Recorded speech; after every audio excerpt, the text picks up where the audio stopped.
Sir जी, ये शिलालेख के बारे में कितनी जानकारी है आपको, कहाँ तक? ये शिलालेख सम्राट अशोक महान का लिखवाया हुआ है और उस जमाने में उनका लक्ष्य था कि लोक कल्याणकारी बातें हर मानव तक, हर इंसान तक पहुंचे, चाहे वो किसी भी स्तर का हो जी, चाहे वो ग्रामीण हो अथवा शहरी हो, देसी हो अथवा विदेशी हो, क्योंकि उस समय ये एक रूट था, एक रास्ता था जी, जो कि सारनाथ से चल के और बौद्ध गया जाता था राजगीर होते हुए, अथवा एक और रास्ता था जो कि सारनाथ से चल के अहरौरा से होते हुए ये पाटलिपुत्र तक जाता था जी। तो ये सेंटर था, उस जमाने का ये सेंटर था जी।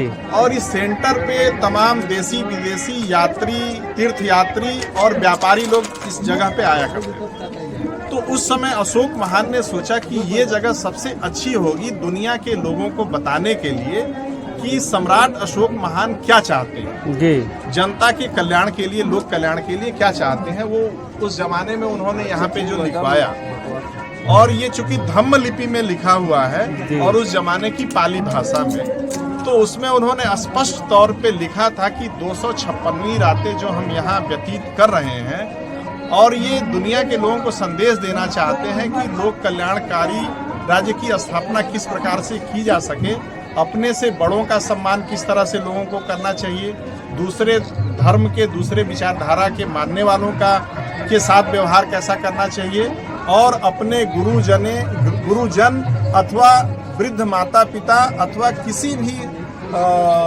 सीनियर से, या यहाँ तक कि वो अपने दास और भृत्यों के प्रति भी अच्छा व्यवहार करने की बात उन्होंने तमाम अभिलेखों में लिखवाया है।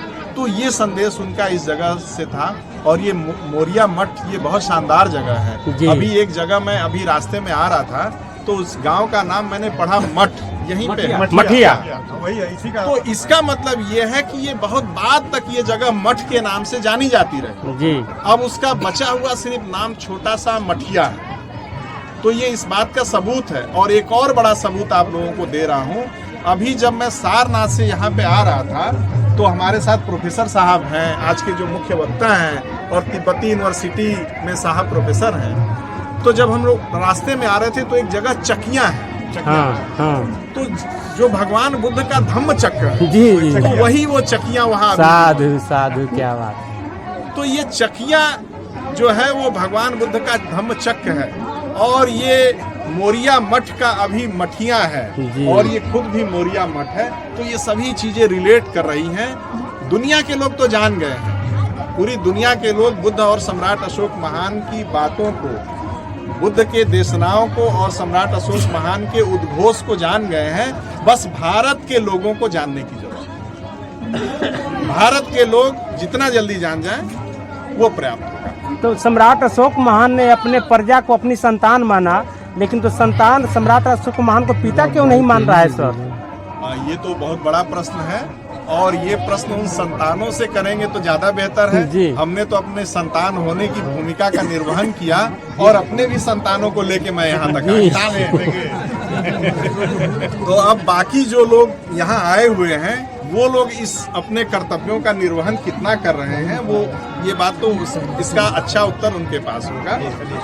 ठीक है सर जी, मैं जानना चाहूँगा, सबसे पहले आपका नाम जानना चाहूँगा। मेरा नाम विकास साग है, मैं काफुर नेपाल से आया हूँ। नेपाल से आए हुए हैं, यानी तथागत बुद्ध के जन्मस्थली से आप आए हैं? ठीक ठीक जी। आपको यहाँ पर सर शिलालेख को देख करके कैसा लगा? जैसा नेपाल में गौतम बुद्ध का जन्म हुआ था जी, बेसिकली चाहिँ सम्राट अशोक ने वो जन्म वहाँ हुआ था, और बुद्ध का ज्ञान संसार में सबसे बड़ा है जी। नेपाल में भी यदि राजा महाराज अशोक सम्राट ने वहाँ पर सीमा स्तंभ नहीं रखा हुआ तो कुछ को भी नहीं मालूम पड़ता था। इसी प्रकार यहाँ और जगह जगह पे जो शिलालेख रखा कर अशोक ने संसार में बुद्ध के मानवता के पाठ पढ़ाया है। ये बहुत बढ़िया बात है।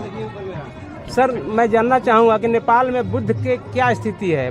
बुद्ध कितने % वहाँ पर बुद्ध को लोग मान रहे हैं? बुद्ध को अभी वहाँ पर 30% लोग बुद्ध मानते हैं वहाँ पर। 30% जी। लेकिन तो यहाँ पर प्रचलन है कि नेपाल केवल हिंदू राष्ट्र